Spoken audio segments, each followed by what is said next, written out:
கோட்டயம் புஷ்பநாத் அவர்கள் எழுதிய மர்ம நாவல் பகுதி 2. முதல் பகுதியில் சொந்த சகோதரிகள் குடும்பத்தை அழித்துவிட்டு அவர்களின் சொத்துக்களை அபகரித்த கேசவன் நாயர் அவர்களையும் அவர்கள் வாரிசுகளையும் பூண்டோடு அழிக்க எண்ணி மாந்திரிக வேலையில் ஈடுபடுகிறார். முதல் பலி விழுந்துவிட்டது. இனி அடுத்தது என்ன? வாங்க கதைக்குள்ளே போகலாம். மீண்டும் ஒரு முறை சொல்லுகிறேன், சற்று பயந்த சுபாவம் உள்ளவர்கள் தொடர வேண்டாம். வீடு திரும்பிய தேவராஜன் மோகினியை தென்னந்தோப்பில் பார்த்தது முதல் நடந்ததையெல்லாம் அம்மாவிடம் விவரித்தான். அம்மா வியப்புடன் கேட்டுக்கொண்டிருந்தாள். அப்படின்னா பழைய காலத்து பெரியவங்க சொல்கிறது தான் நிஜம்தான் இல்லையா? அப்பா இருக்கிற வரைக்கும் எனக்கு இதிலெல்லாம் நம்பிக்கை இல்லைம்மா. அதுக்கு பிறகு இந்த வாய்க்காலில் நடந்த சம்பவம். சரி, மேற்கொண்டு என்னப்பா செய்ய போகிற? திருமேனி சொன்ன மாதிரி யானை தந்தத்தை முதல்ல அங்கேருந்து எடுக்கணும். அதுக்கு பதிலாக வேறு 2 தந்தத்தை அங்கே வச்சுடணும். இது என்னோட திட்டம். அப்போ தான் அவர் அடுத்த கட்டத்துக்கு முயற்சி பண்ண மாட்டார். இதுக்கு முதல்ல தேவை, அந்த வீட்டில் நம்ம நம்பிக்கைக்கு உகந்ததாக ஒருத்தர். வஞ்சகம் இல்லாமல் நமக்கு உதவுறது யாருமா? எனக்கு யோசித்து ஒன்றும் புலப்படலையே. எனக்கும் ஒன்றும் தட்டுப்படலை தம்பி. எல்லாத்துக்கும் பகவதி நமக்கு துணையாக இருக்காங்க. இதுக்கும் பகவதிக்கு நீ ஒரு அர்ச்சனை பண்ணு. இன்னைக்கு சாயங்காலமே மலைக்காவு பகவதி கிட்ட உன்னோட தேவையை சொல்லி வேண்டிக்கோ. எல்லாத்துக்கும் வழி பிறக்கும். அம்மா வழி சொல்லி கொடுத்தார். அதை தவிர அவருக்கும் வேறு வழி எதுவும் புலப்படவில்லை. உயிரை கையில் பிடித்து கொண்டு வெளியேறிய வீட்டில் தங்களது நம்பிக்கைக்கு உதகந்தவர் யார்? ஈஸ்வரி அம்மாவின் மனம் யோசித்து கொண்டே இருந்தது. மலைக்காவு பகவதி கோயில் அந்த பகுதியில் பெரிய அபய கேந்திரம். புனிதமான அந்த சந்நிதியில் எல்லா மாலை நேரங்களிலும் படு சுறுசுறுப்பாக இருக்கும், குறிப்பாக அஷ்டமி தினங்களில். அம்மா சொன்னபடி அன்று மாலை நேரத்திலே தேவராஜன் கோயிலுக்கு போனார். அந்த இடத்தில் அப்படி ஒரு கோயிலை கட்டியது யார் என்று தெரியவில்லை. அந்த அளவுக்கு பழமையான கோயில் அது. முன்புறம் பூதகணங்கள் காவல் நிற்கும் ஒரு கல்லில் குடைந்தெடுத்த பகவதி கோயில். அதையொட்டி பிரம்மாண்டமான ஆலமரமும் வளர்ந்திருந்தது. அன்றும் பக்தர் கூட்டம் அதிகமாகவே இருந்தது. தேவராஜனை பார்த்ததும் பலர் அவனை நெருங்கினார்கள். அப்பாவின் மரணம், அவனது வேலை என்று ஒவ்வொன்றாக விசாரித்து கொண்டிருந்தார்கள். ஆலமரத்தின் அடியில் ஊராருடன் தேவராஜன் பேசிக்கொண்டிருந்த போது பலிக்கல்லை ஒட்டிய பாதையில் இளம்பெண் ஒருத்தி நடந்து வந்தாள். அவளுடன் 50 வயதை ஒட்டி ஒரு பெண்மணியும் நடந்து வந்தாள். அந்த பெண்மணி இளம்பெண்ணிடம் எதையோ சொன்னாள். இளம்பெண் தேவராஜனையே பார்த்தபடி அங்கேயே நின்று விட்டாள். அவளுக்கு 19 வயது இருக்கலாம். சிவந்து மெலிந்த உடல், கிராமத்து கட்டழகு அவளிடம் படிந்திருந்ததை தேவராஜனும் கவனிக்கவே செய்தான். ஏம்மா நந்தினி குட்டி, நம்ம புறப்பட வேணாமா? இளம்பெண்ணை அழைத்தாள் அந்த பெண். இருங்க, அந்த உருவத்தை நானும் கொஞ்சம் பார்த்துக்கிறேன். நாம் கேள்விப்பட்ட மாதிரி இந்த உருவம் இல்லையே.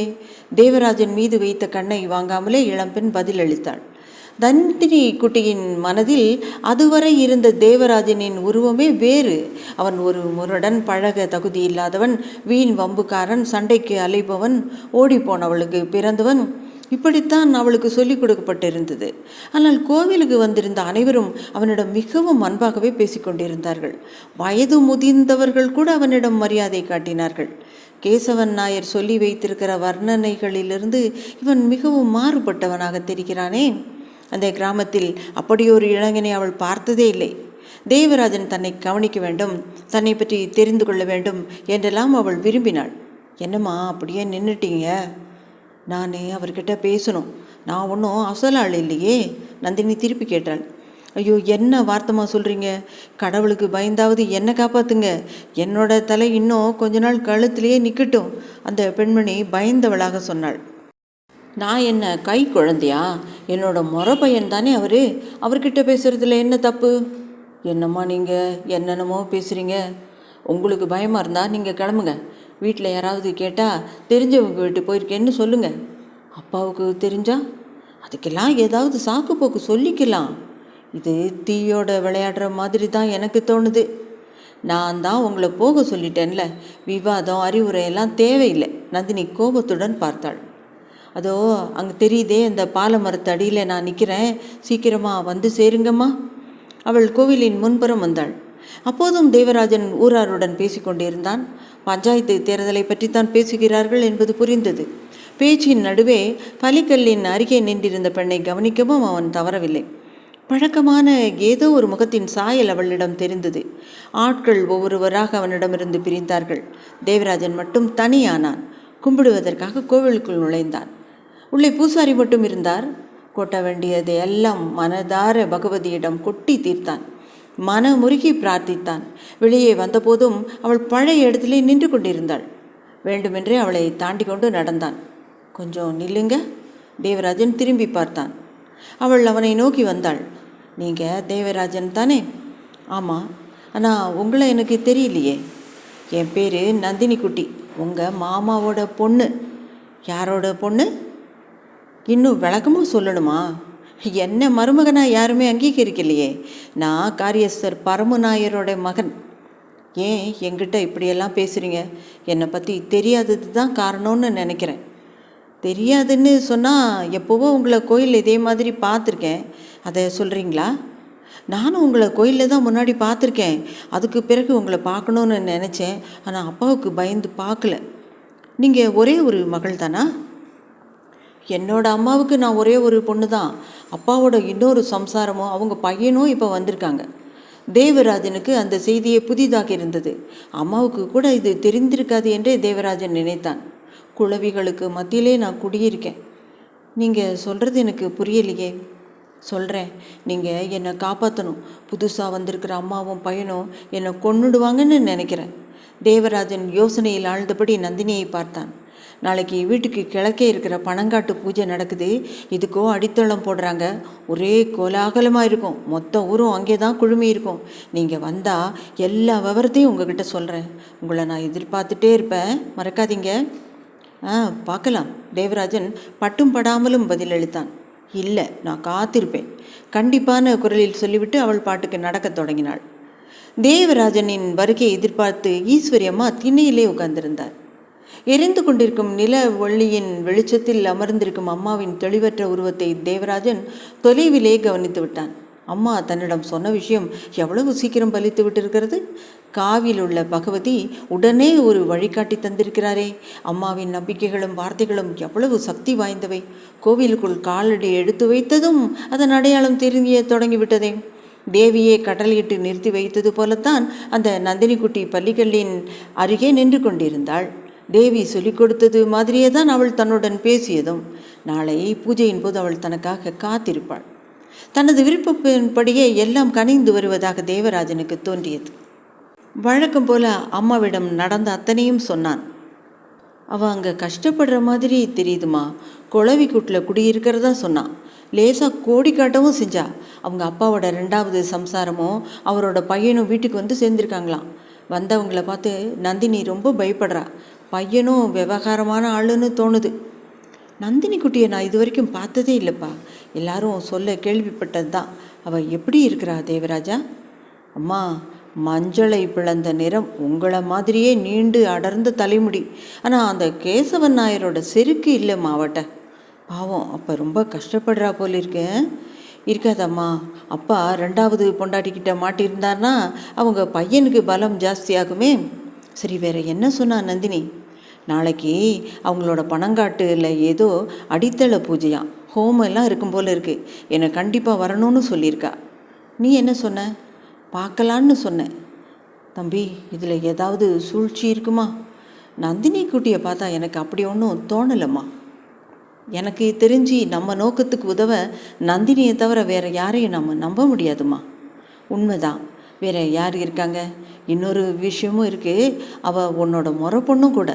முறை பொண்ணாக இருந்தாலும் இல்லைனாலும் இப்போ அதுவாமா பிரச்சனை? அப்பாவை கொண்டவனை பழி வாங்கணும், அது ஒன்று தான் என்னோட நோக்கம். இந்த வார்த்தைகளை கேட்டதும் ஈஸ்வரி அம்மாவின் முகத்தில் இருந்த உணர்ச்சியும் சட்டென்று மாறியது. மறுநாள் விடிய காலையிலேயே கோவிலகத்துக்கு வந்து தேவராஜன் நேராக மகேஸ்வரன் நம்பூதிரியை சந்தித்தான். திருமேனி, இன்னைக்கு என்னோட வைரி கேசவன் நாயர் பூமி பூஜை நடத்துகிறார். ராத்திரியில தான் நடக்க போகுது. என்னென்ன கர்மங்கள் செய்ய போகிறாருன்னு தெரியல. நான் அங்கே போக வேண்டியிருக்கு. போகிறதா வேண்டாமான்னு ஒன்றும் புரியலை. நீங்கள் தான் ஒரு வழி சொல்லணும். நீங்கள் கண்டிப்பாக அங்கே போகணும் தேவராஜன். போகாமல் இருக்கக்கூடாது. இது ஒரு நல்ல சந்தர்ப்பம்.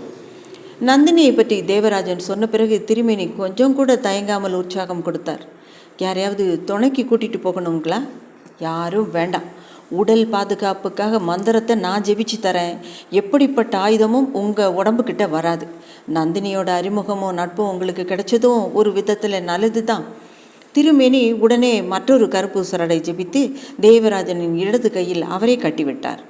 எதற்கும் ஜாக்கிரதையாக இருங்க, கத்தியை பயன்படுத்த சந்தர்ப்பம் கொடுத்துடாதீங்க, முடியலைன்னா தவிர்த்துடுங்க. தம்புரானும் ஸ்ரீதேவியும் பட்டணத்துக்கு போயிருந்தார்கள். தேவராஜன் அங்கிருந்து கிளம்புவது வரை அவர்கள் இருவரும் வரவே இல்லை. இரவு 10 மணிக்கு மேலான போது மறுக்கரையிலிருந்து பூஜைக்கு அடையாளமாக உடுக்கு மற்றும் பாட்டு சத்தம் கேட்டது. சாப்பாட்டை முடித்துக்கொண்டு தேவராஜன் இடுப்பு பகுதியில் சுருளை வாகாக வைத்து கொண்டான். உடலின் நிறத்தை மறைக்க கரியை அரைத்து மேலெல்லாம் தேய்த்து கொண்டான். இருட்டில் நின்று கொண்டால் யாருக்கும் தெரியக்கூடாது என்பதுதான் தேவராஜனின் நோக்கம். எப்படிம்மா வேஷம் பொருத்தமாயிருக்கா? எனக்கே உன் அடையாளம் தெரியலடா, தைரியமாக போயிட்டு வா, பகவதி எப்போவும் உனக்கு துணை இருப்பா. அங்கிருந்து கிளம்பிய தேவராஜன் நேராக பாஸ்கரனின் குடிசைக்கு வந்தான். ஆற்றை கடக்க அவனது உதவி தேவை. நீந்தி போவதானால் வேஷம் கலைந்துவிடும். வேலிக்கு மறுபுறம் நின்று கொண்டு பாஸ்கரனை அழைத்தான். இதோ வந்துட்டேன். யார் அங்கே நிற்கிறது? அடையாளம் தெரியலையே. ஏய், குரலில் கேட்டுமா தெரியல? ஆமாம், குரலை வச்சு தான் தெரிஞ்சுக்க முடியுது. இது எனக்கு வேஷம். விஷயம் இருக்குது, என்னை கொண்டு போய் மறுக்கரையில் விட்டுடு, படக்கை மறைவாக கட்டி போடணும். நீ நீந்தி திரும்பி வந்துடு, மிச்சத்தை நான் பார்த்துக்கிறேன். நானும் உங்கள் கூடவே வரேனே தம்பி. வீட்டில் உன் சம்சாரம் தனியாக இருக்குது, அவங்கள விட்டுட்டு எங்கேயும் போக வேண்டாம். என்னை பற்றி கவலைப்படாத, நான் சமாளிச்சுக்குவேன்.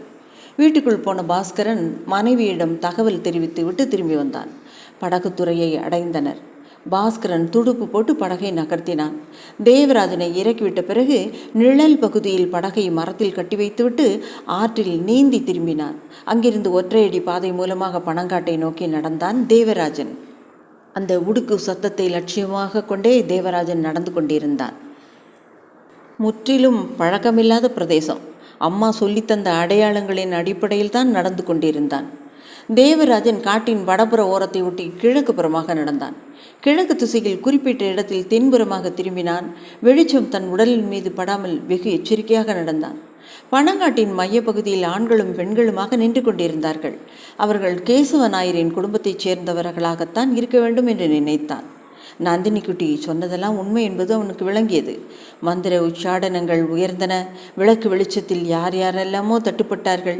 மேலும் சற்று நெருங்குவதற்கு தேவராஜன் தீர்மானித்தான். நின்ற இடத்தில் ஏதாவது அசைவு தென்படுகிறதா என்று காதை கூர்மையாக்கி சுற்றுமுற்றும் பார்த்தான். எந்தவித அசைவும் இல்லை. காலை எடுத்து முன்புறம் வைத்த அதே மாத்திரத்தில் சுருக்கு போட்ட கயிறு ஒன்று அவன் கழுத்தில் சட்டென்று விழுந்து இறுகத் தொடங்கியது. கயிறு கழுத்தில் விழுந்த அதே நொடியில் தேவராஜன் கயிற்று சுருக்கை சட்டென்று மேல்புறம் சுண்டினான். மரத்தின் மேலிருந்து யாரோ ஒருவன் தேவராஜனுக்கு முன்பாக பொத்தென்று கவிழ்ந்தபடி விழுந்தான். விழுந்தவன் வாயை திறந்து குரல் கொடுக்க முற்படுவதற்குள் தேவராஜனின் வலது கால் விழுந்தவனது பின்கழுத்தில் விழுந்து கீழ் நோக்கி அழுத்தத் தொடங்கியது. அவனிடமிருந்து ஒரு சிறிய முனகல் சத்தம் மட்டுமே வந்தது. மேற்கொண்டும் யாராவது இருக்கிறார்களா என்று கவனித்த தேவராஜன் பனை மரத்தின் பின்புறமாக நகர்ந்தான். இப்போதான் வந்தீங்களா? நந்தினி குட்டியின் குரலை தேவராஜன் அடையாளம் கண்டு கொண்டான். வந்து அதிக நேரமாச்சுன்னு சொல்ல முடியாது, அதுக்குள்ளே இந்த பாரு ஒருத்த விழுந்து கிடக்கிறான். சன்னமான வெளிச்சத்தில் நந்தினி குட்டி குனிந்து பார்த்தாள். ஓ, இது சேக்குட்டியாச்சே. அப்பா ஒருவேளை காவலுக்கு நிறுத்தியிருப்பார். இந்த மாதிரி வேற யாராவது இருப்பாங்களா? தெரியலையே. நான் இங்கே வந்திருக்கிறது எப்படி தெரிஞ்சிச்சு? படகுல தான் வருவீங்கன்னு நினச்சேன், அதனால நான் இந்த பக்கத்திலே காத்திருந்தேன். வர்றது நீங்கள் தானே தெரிஞ்சதும் உங்கள் பின்னாலே வந்தேன். ஆனால் இப்படியே ஒரு ஆபத்து இருக்கும்னு நானே எதிர்பார்க்கல. செத்து போயிட்டானோ என்னவோ. தேவராஜன் காலால் அந்த உடம்பை லேசாக புரட்டி பார்த்தான். தண்ணி தண்ணி என்று பரிதாபமான குரலில் சேக்குட்டி வேண்டினான். மேற்கொண்டும் யாராவது இருக்காங்களா? உண்மையை சொன்னால் தண்ணி கிடைக்கும். யாருமே இல்லை, நான் மட்டும்தான். எதுக்காக என் மேலே சுருக்கு போட்டேன்? ஆயுதம் எதையும் பயன்படுத்தக்கூடாதுன்னு எஜமா சொல்லியிருக்கார். ஓஹோ, அது வேறையா? இவனுக்கு எப்படி தண்ணி கொடுக்கறது? ஆற்று பக்கம் கொண்டு போயிடலாம்.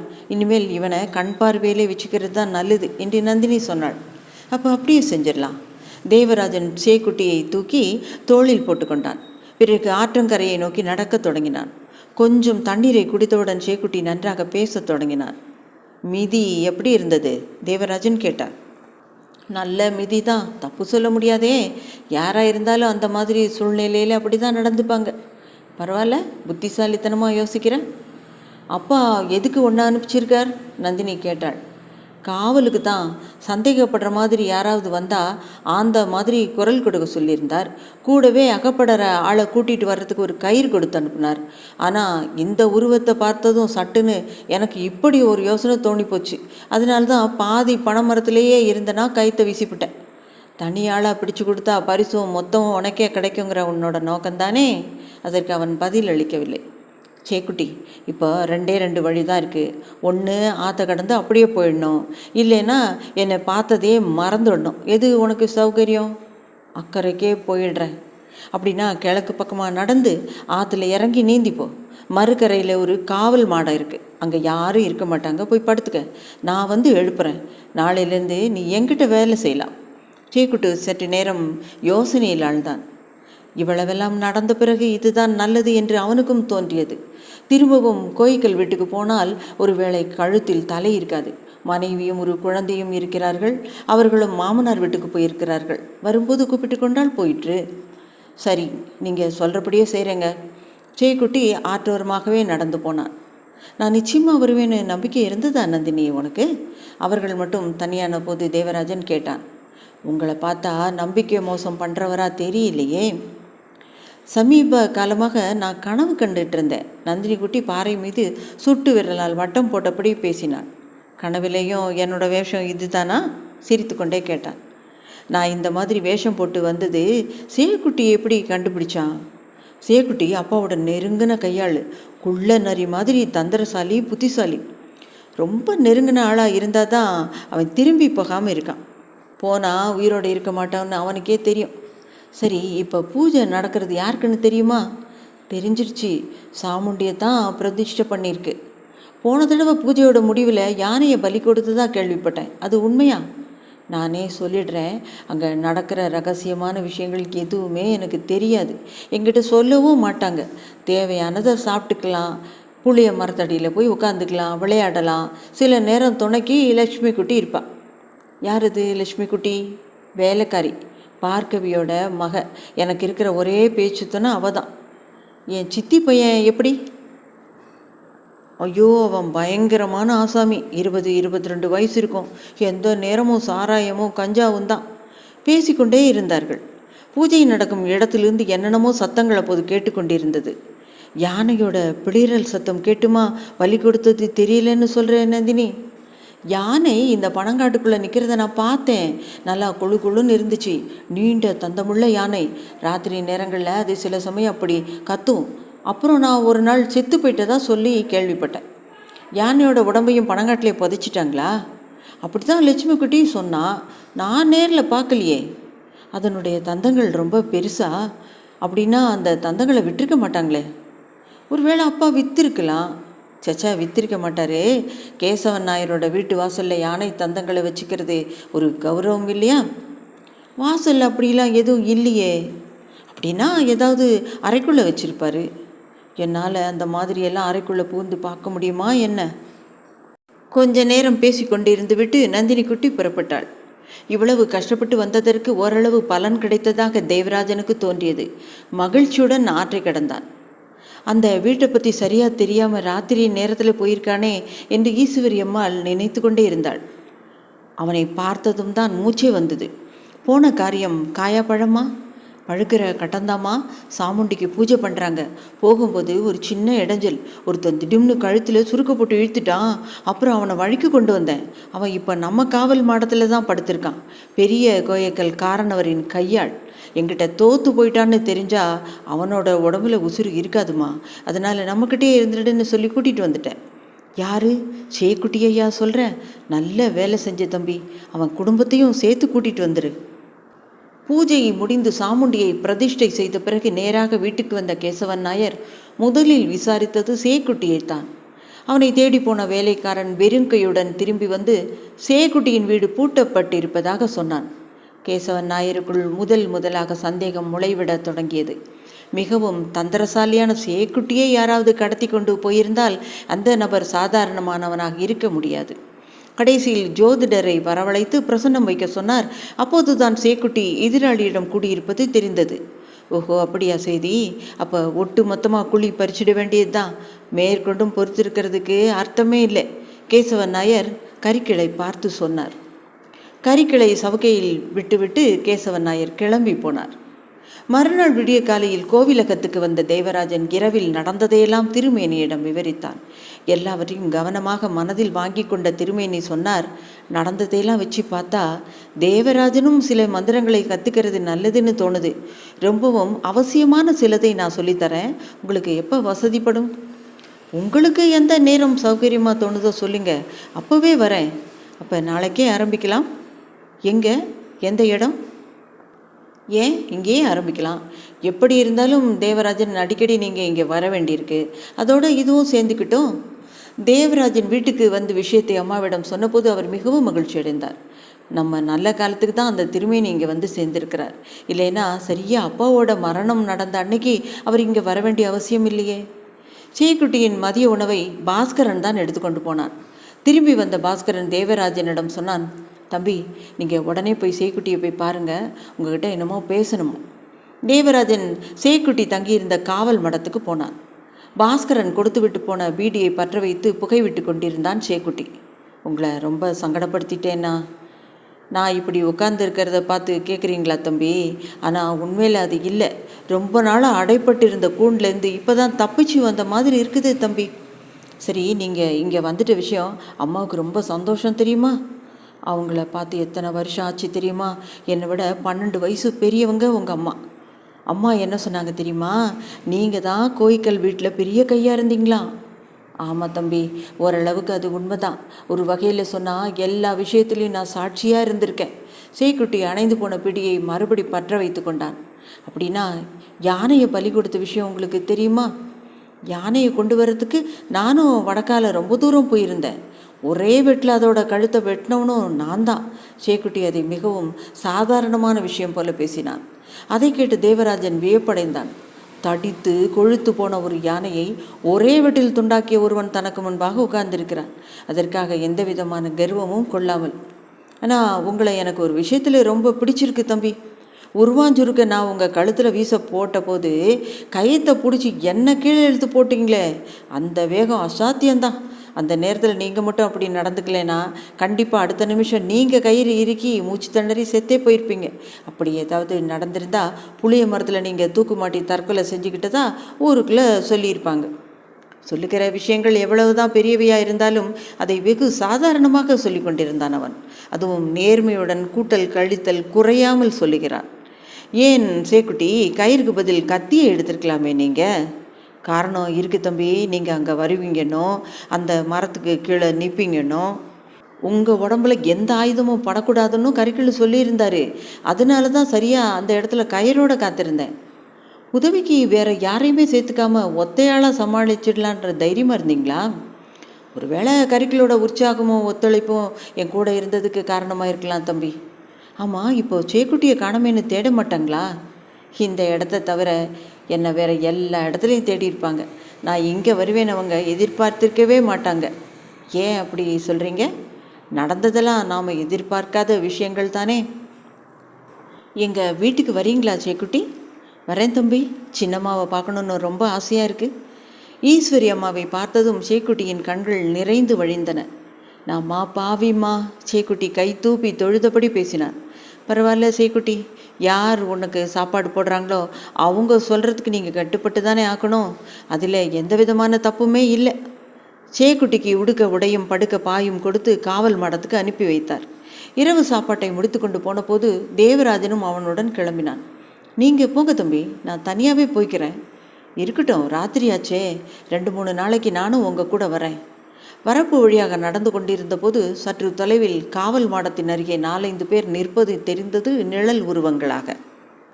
தம்பி, அங்கே பார்த்தீங்களா? நம்ம காவல் மாடத்துக்கிட்ட யாரோ இருக்காங்க.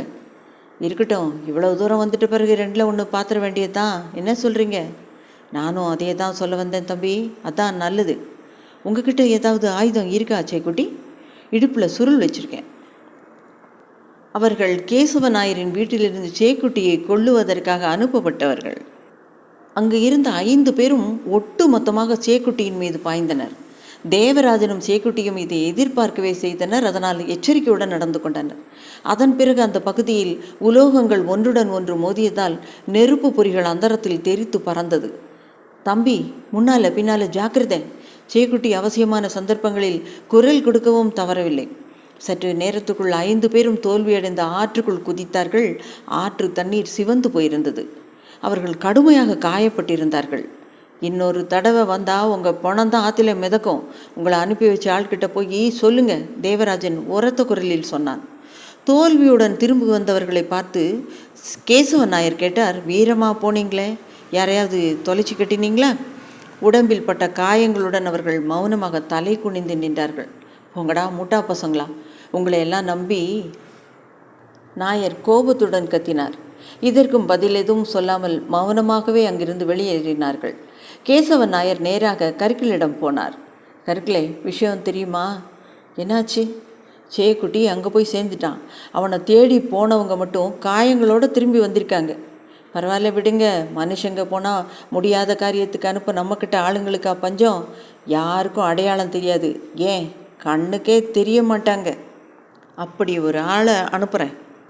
அன்று இரவு கேசவன் நாயர் உறங்கவே இல்லை.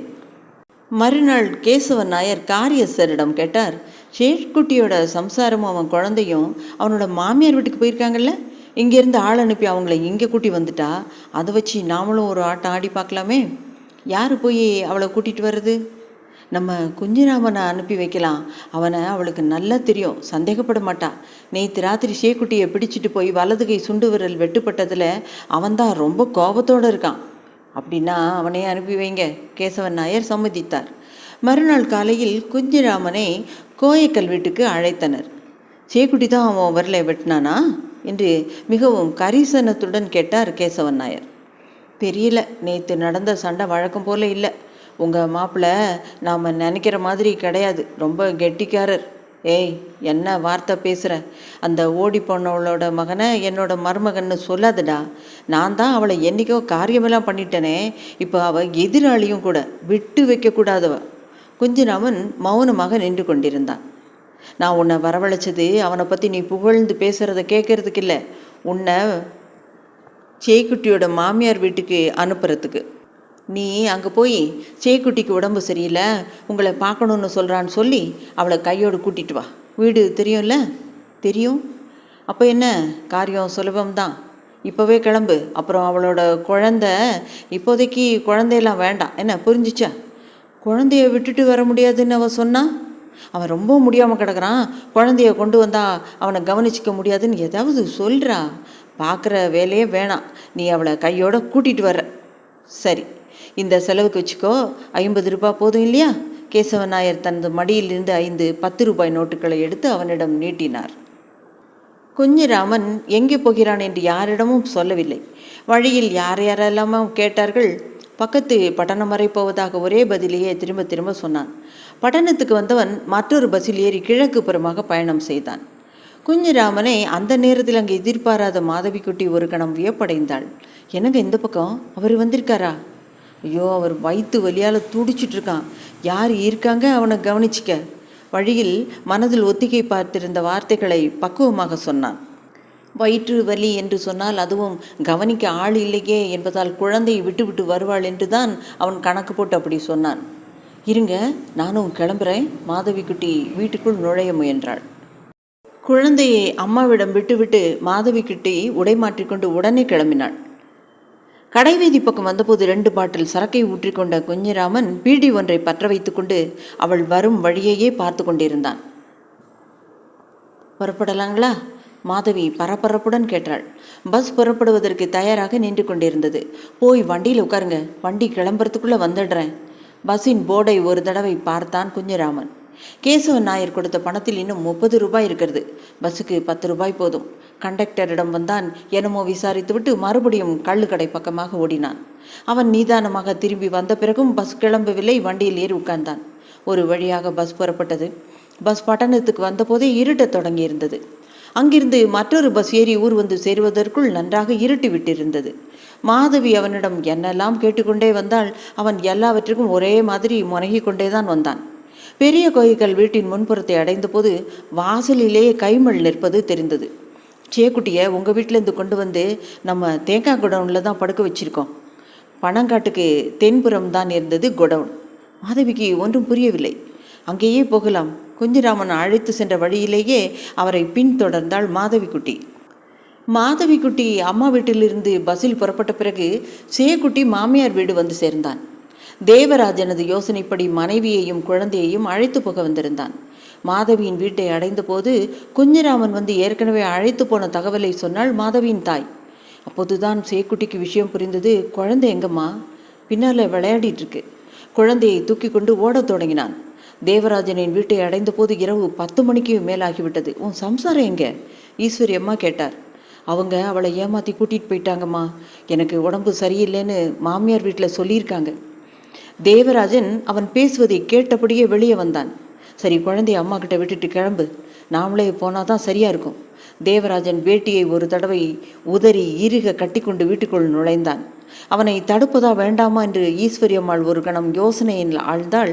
பிறகு கோவிலில் உள்ள பகவதியை மனதில் தியானித்துவிட்டு மகனை அழைத்தார். இதெல்லாம் நம்மளை எதிர்த்து செய்கிற வேலைங்க. விஷயம் சாதாரணமானது இல்லை. மாதவியை ஒரு பொறியாக தான் கொண்டு போயிருக்காங்க. அதாவது உங்கள் 2 பேரையும் பிடிக்கிறதுக்கான இன்னைக்கு பூஜைக்கு நீ போன மாதிரி இல்லை.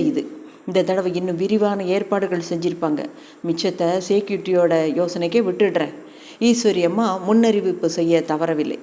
சேக்குட்டி யோசித்தான். தம்பி, இன்றைக்கி ராத்திரியில் எதுவும் நடக்குன்னு தோணலை. மாதவியை கூட்டிகிட்டு வர நான் மாமியார் வீட்டுக்கு போனதோ எனக்கு விஷயம் தெரியுங்கிறதோ எதிராளிக்கு தெரிஞ்சிருக்காது. தன்னை பிடிக்க வேணும்னா மாதவி அவங்கக்கிட்ட இருக்கும் தகவலை வந்து சொல்லுவாங்க. எனவே இந்த இடைவெளியில் அவங்க எதுவும் அவளை செய்ய மாட்டாங்க. அம்மா சொல்கிறதும் சரிதான் தம்பி. இந்த ராத்திரி நேரத்தில் நாம் அங்கே போகிறது அவ்வளவு நல்லதாக தோணலை. ராத்திரி நேரத்தில் ரொம்ப எச்சரிக்கையாக இருக்கணும். எங்கெங்கே யார் யார் மறைஞ்சிருப்பாங்களோ. சேக்குட்டி சொன்னான். ஆமாம், நீங்கள் சொல்கிறதெல்லாம் உண்மைதான். ஆனால் நான் அப்படி நினைக்கல. உன்னோட சம்சாரத்தை யாரோ ஒருத்தன் கூட்டிகிட்டு போயிருக்கிறான். செய்தி தெரிஞ்சும் தெரியாத மாதிரி எப்படி இருக்கிறது? தேவராஜன் அக்கறைக்கு செல்ல தயாரானவனாக பதில் சொன்னான். என்ன செய்வது என்று தெரியாமல் சேக்குட்டி ஒரு கணம் தடுமாறினான். நான் ஒரு யோசனை சொல்கிறேன். பள்ளிமனை திருமணியை போய் பாருங்களேன். எனக்கும் அது நல்ல யோசனையாக தாம்மா தெரியுது. சேக்குட்டி இங்கேயே உங்களுக்கு துணைக்கு இருக்கட்டும். நான் மட்டும் போயிட்டு வரேன். தேவராஜன் கோவிலக்கத்தை நோக்கி நடந்தான். நல்ல வேளையாக வழியில் எந்த விதமான ஆபத்தும் ஏற்படவில்லை. தெரு வாசல் படியே அருகே நின்று பார்த்தபோது வெளிப்புற திண்ணையில் திருமேனியும் தம்புரானும் உட்கார்ந்து பேசிக்கொண்டிருந்தார்கள். படி தாண்டி துளசி மாடத்தின் முன்னால் சென்று நின்றான். யாரது? நான் தாங்க, தேவராஜன். ஏன் அங்கேயே நின்றுட்டீங்க? இப்படி வாங்க. என்ன தம்பி இந்த நேரத்தில்?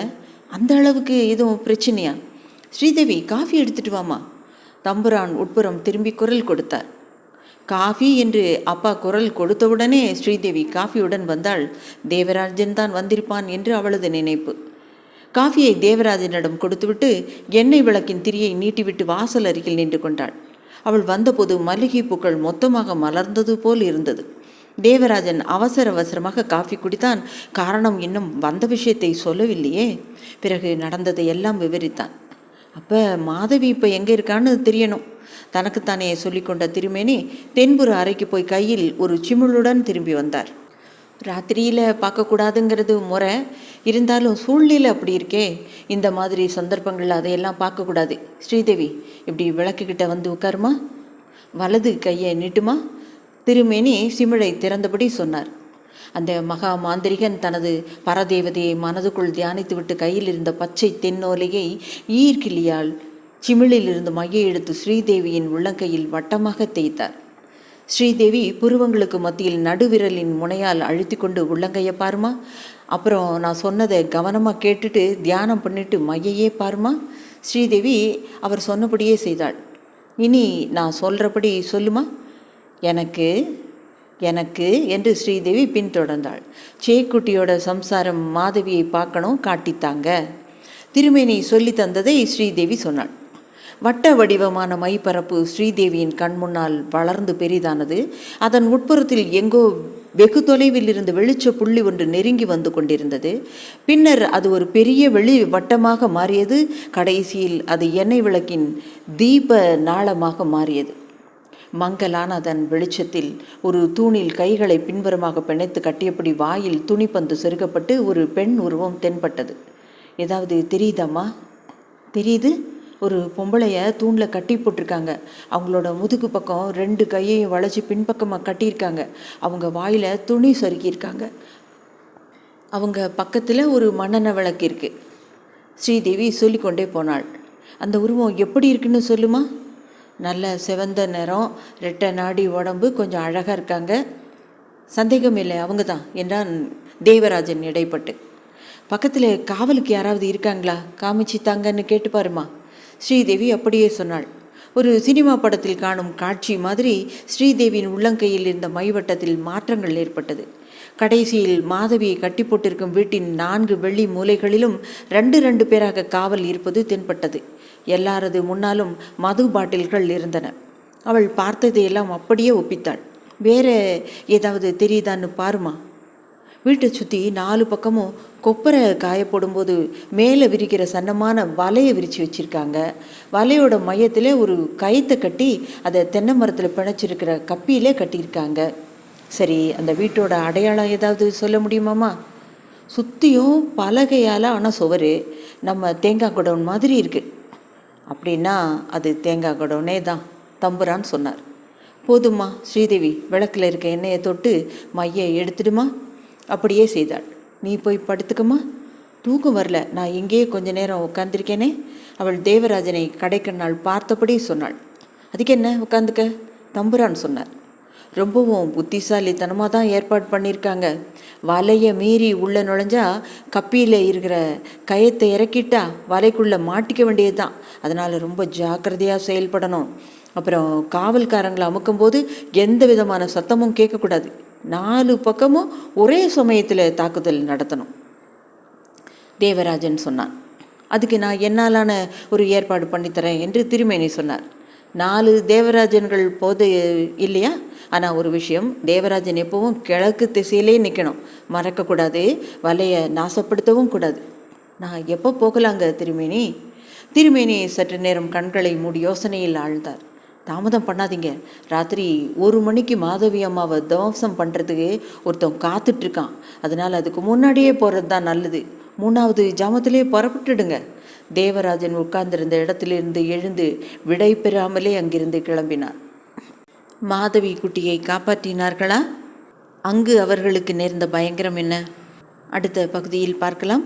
ராஜி ஸ்டோரீஸிலிருந்து உங்கள் நான். நன்றி.